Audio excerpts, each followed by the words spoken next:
दीदी आप इतने दिनों के बाद। नमस्ते भाभी, कैसे हो आप? मैं तो ठीक हूँ, आप खुद का बताओ। भाभी, आपने इतना बड़ा 3 मंजिल का घर बना लिया। पता है, मैं तो पहचान ही नहीं पाई घर को। कैसे पहचानने में आएगा दीदी, आपने कभी गांव में इतना बड़ा मकान तो देखा भी नहीं होगा। खैर कोई ना, अब आप आ गई हो तो अंदर आ जाओ। हाँ भाभी, वो तो ना मैं राशन कार्ड के काम से गांव से शहर आई थी, तो सोचा आपसे भी मिलती चलूं, बस इसीलिए आ गई थी मैं। अच्छा ठीक है, आ जाओ अंदर, आ जाओ अंदर। वाह भाभी, कितना सुंदर सोफा बनवाया है आपने तो। हाँ दीदी, अब आपको तो पता ही है मुझे ना पुराना फर्नीचर बिल्कुल भी पसंद नहीं है, इसलिए ना थोड़े दिन में ही मैं फर्नीचर चेंज कर देती हूँ। हाँ भाभी, आपकी पसंद तो वैसे भी बहुत अच्छी है। हाँ दीदी, वो तो है ही, आपको तो अच्छे से पता है ना, मुझे ना सस्ती चीज़ें बिल्कुल भी पसंद नहीं आती। और आपको पता है मैंने ना इस बार फ्रिज लिया है पूरे 50,000 का। आपने मेरा फ्रिज देखा? हाँ भाभी, ये तो बहुत सुंदर फ्रिज है। अब दीदी पैसे फेंकेंगे तो सामान तो सुंदर ही आएगा ना। वैसे आपके पास कौन सा फ्रिज है? भाभी, मेरे पास तो वही शादी वाला फ्रिज है। क्या शादी टाइम का ही फ्रिज? दीदी आप इतना पुराना फ्रिज यूज कर रही हो, मेरे को ना पुराना चीज तो बिल्कुल भी बर्दाश्त नहीं है, सख्त नफरत है मुझे पुरानी चीजों से। और ये लो क्वालिटी का चीज तो मैं बिल्कुल नहीं रखती अपने घर में। पता नहीं कैसे लोग इतने पुराने पुराने चीजों को यूज में ले लेते हैं, मुझसे तो नहीं हो पाता। अरे दीदी आप बुरा मत मानिएगा, मैं तो आपको नहीं बोल रही, जो और लोग ऐसे हरकतें करते ना उनके लिए बोल रही हूँ मैं। कोई बात नहीं भाभी। दीदी आप ना बैठो, मैं आपके लिए चाय बना के लाती हूँ। जी भाभी। हेलो। हाँ हेलो, मैं ना फाइनेंस कंपनी से बात कर रहा हूँ राहुल, और मैं ना आपके घर के बाहर ही खड़ा हूँ। लेकिन भैया आप मेरे घर के बाहर क्यों खड़े हो? अरे मैडम, आप ना ही तो मेरा फ़ोन उठाते हो और ना ही कोई किस्त जमा करा रहे हो। अरे पिछले 1 महीने से मैं आपके घर के बाहर चक्कर लगा रहा हूँ, आज तो ना मैं किस्त के पैसे लेकर ही जाऊँगा, मुझे किस्त के पैसे चाहिए बस। लेकिन भैया आप समझने की कोशिश तो करो, मैं अभी घर पे ही नहीं हूँ और आप मेरे घर के बाहर आ गए हो। आप एक काम करो, आप ना खुद के ऑफिस पे चले जाओ, कुछ देर में ना मैं आपको ऑनलाइन पेमेंट कर दूंगी। देखिए मैडम, मेरी बात ना ध्यान से सुनो, ये आपकी थोड़ी देर ना पिछले 2 महीने से चलती आ रही है। मैं ना आपके घर के बाहर ही खड़ा हूँ, आज तो मैं किस्त के पैसे लेके ही जाऊँगा, आप चाहे तो कुछ भी कर लो। अरे भैया मैं कोई आपसे झूठ थोड़ी बोल रही हूँ, मैं सच में घर पे नहीं हूँ। आप एक काम करो ना, 2 दिन बाद आ जाना, उस टाइम मैं आपको घर पे मिल जाऊंगी, फिर आप मुझसे पेमेंट ले जाना। ठीक है मैडम, तो मैं 2 दिन के बाद ही आता हूँ। बढ़ाया पैसा लेने वाला। अच्छा, ये मैडम तो घर पे ही है, इसका मतलब ये मुझसे झूठ बोल रही थी। वैसे दीदी जब आप यहाँ पिछली बार आई थी तब भी आपने यही साड़ी पहन रखी थी ना? हाँ भाभी। मैं तो ना दीदी कभी भी कपड़े रिपीट नहीं करती, एक बार पहन लेती हूँ, उसके बाद या तो घर के नौकरानियों को दे देती हूँ या फिर फेंक देती हूँ। अभी देख लो आप, मैं कितनी सुंदर साड़ी पहन रखी हूँ, लेकिन आज आज ही पहन रखी हूँ इसे, कल किसी नौकरानी को दे दूंगी। हाँ भाभी। ये लो चाय पी लो आप। हाँ। अरे इनका फोन। हेलो। हाँ जी। हाँ जी, बस मैं निकलती हूँ यहाँ से, मैं क्या है भाभी के घर आ गई थी। ठीक है भाभी, मुझे ना अर्जेंटली निकलना पड़ेगा। क्या? लेकिन आप चाय तो पी के जाओ, ऐसी चाय बनाई हूँ ना जैसा आपने कभी पिया नहीं होगा, पी के जाओ। अरे नहीं भाभी, चाय ना कभी और पी लूंगी, अभी देखो ना उनका फोन आ गया।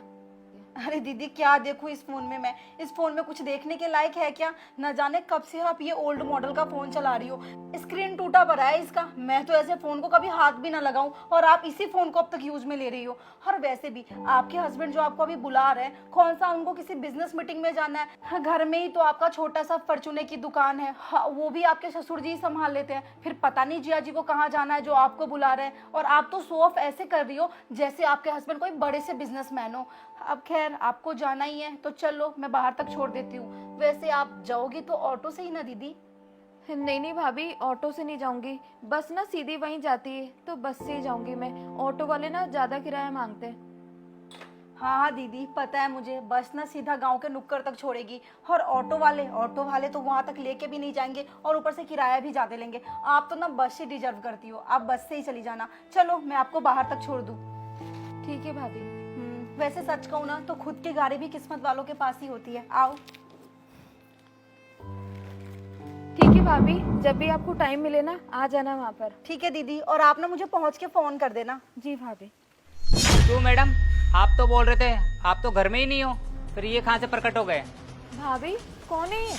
वो तो मैं अपनी स्कूटी लेके जा ही रहा था, ये तो भला हो भगवान का जो बरसात आ गई और मैं यहाँ रुक गया और आप मुझे यहाँ मिल गए। अब मैं किस्त के पैसे लिए बगैर नहीं जाने वाला।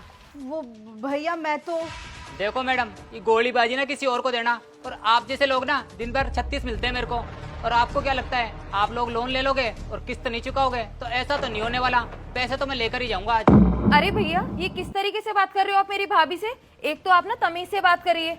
अरे दीदी आप रहने दो ना, आप क्यों कुछ बोल रहे हो? मैं देख लूंगी ना, आप तो जाओ, बस छूट जाएगी वरना। अरे मैडम, इनको क्यों चुप करा रहे हो? इनको भी तो पता चलना चाहिए ना आपने हमारी कंपनी से कितना लोन ले रखा है और उसकी किस्तें कितनी बाउंस चल रही है। अरे भैया तो आप चिल्ला चिल्ला के सबको क्या बता रहे हो? मैं दे दूंगी आपके किस्त के पैसे। और दीदी मैं ना आपको बताता हूँ, इनके घर में जितना भी इलेक्ट्रॉनिक का सामान है ना, सारा किस्तों में लिया हुआ है। फ्रिज ले लो, वॉशिंग मशीन ले लो, कुछ भी ले लो, अरे यहाँ तक कि सोफा भी किस्तों पे लिया हुआ है। और जब बात आती है किस्त भरने की तो ये मेरे को गोली देती है कि मैं तो घर पे हुई नहीं, मैं तो यहाँ पे आई भी हूँ, वहाँ पे आई भी हूँ, और आज ये मिल गई। आज तो मैं इनसे पैसे लेकर ही जाऊंगा, आज तो मैं नहीं छोड़ने वाला इन्हें। अरे भैया आपको दिख नहीं रहा क्या? मेरे घर पे ना गेस्ट आई हुई है, आप जाइए अभी यहाँ से, मैं बाद में आपसे बात कर लूंगी या फिर आपके कंपनी वालों से बात कर लूंगी। मैं भागी थोड़ी जा रही हूँ यहाँ से। अरे मैडम बस करो, अगर इतनी चिंता है ना आपको गेस्टों की तो एक काम करो, मेरी सारी किस्तें भर दो, मैं चुपचाप यहाँ से चला जाऊंगा, आपको कुछ भी नहीं बोलूंगा। और हाँ मैडम, आज की डेट में अगर एक भी किस्त जमा नहीं हुई ना तो ध्यान रखना, कंपनी से रिकवरी वालों को बुलाऊंगा और घर में जितना भी सामान है ना सब उठा के ले जाएंगे, और तो और पुलिस की कंप्लेंट और करूंगा। अरे अरे भैया, आप ना ज्यादा शोर मत मचाइए, और आप मुझे ये बताइए कि कितने पैसे बकाया है इनके? इनकी ना एक तो एसी की किस्त बाकी है और एक फ्रिज की बाकी है, और इन्होंने भी जो नया सोफा लिया था ना उसकी भी किस्त बाकी है।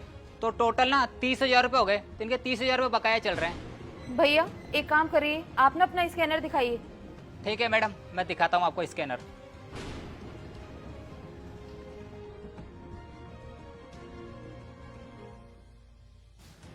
ये लो भैया, हो गया आपका पेमेंट। हाँ मैडम, पेमेंट आ गया। और हाँ, आप ना मेरी बात सुन लो, अगली किस्त ना टाइम पे आ जानी चाहिए, वरना घर का जितना भी सामान है ना सब उठा के ले जाऊंगा। ये तो भला उन मैडम का जो आपके पैसे दे दिए। थैंक यू दीदी, जो आपने मेरी इतनी बड़ी मदद की। अगर आज आप नहीं होती ना तो मोहल्ले में मेरी बहुत बड़ी बेइज्जती हो जाती। वैसे आपसे एक बात पूछूं, आपके पास इतने सारे पैसे कहाँ से आए? भाभी, ये पैसे तो ना मैंने बुरे वक्त के लिए जोड़ के रखे हुए थे, बस ये वही पैसे थे। आपको तो पता ही है ना कि मैं 1 रुपया भी फिजूल खर्ची नहीं करती हूँ, हमेशा ना पैसे जोड़ कर ही चलती हूँ।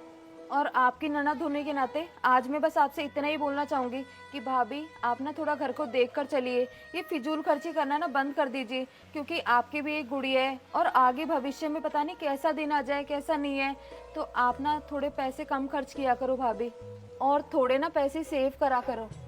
हाँ दीदी, मैं ना आपके पैसे आपको जल्दी लौटा दूंगी। हाँ दीदी, आप ना बिल्कुल सही बोल रही हो, मैं पता नहीं क्यों हमेशा फिजूल के खर्चे ही करती रहती हूँ। लेकिन ना आज आपने मेरी आंखें खोल दी, मैं आइंदा ऐसे फिजूल के खर्च कभी भी नहीं करूँगी, और घर में जितनी चीज़ों की ज़रूरत होगी ना बस मैं उतनी ही चीज़ें लिया करूँगी। और मैं सच कहूँ ना तो अभी मेरे पास पैसे नहीं है, लेकिन मैं जल्दी आपके पैसे आपको लौटा दूँगी। अरे भाभी, आपके पास जब पैसे आए ना तब मेरे पैसे चुका देना आप, लेकिन उससे पहले आप अपनी किस्तें पूरी करो। थैंक यू दीदी, जो आपने मेरी मजबूरी समझी। और किसी ने ना सच ही कहा है कि जितने चादर हो ना इंसान को उतना ही पैर फैलाना चाहिए। पर मैं पता नहीं किस दिखावे में जी रही थी, अपने शानो शौकत को ऐसे लोगों को दिखाती थी जैसे मैं कितनी अमीर हूँ, जबकि ऐसा कुछ भी नहीं है। मैंने हर एक सामान किस्तों पे उठाया हुआ है ताकि मैं लोगों को दिखा सकूं और लोगों के सामने बड़ा इंसान बन सकूं। जिस दिखावे में मैं जी रही थी ना, मुझे पता ही नहीं था कि एक दिन यही दिखावा मुझे ले डूबेगा। और दीदी, आज जो मैंने आपकी बेइज्जती की है उसके लिए मैं आपके आगे हाथ जोड़ के माफ़ी मांगती हूँ। हो सके तो मुझे माफ़ कर देना। अरे नहीं नहीं भाभी, आपको माफ़ी मांगने की कोई ज़रूरत नहीं है, आप तो मेरी इकलौती भाभी हो। दीदी आप कितनी अच्छी हो, मैं ही पागल थी जो कभी आपको समझने की कोशिश ही नहीं की।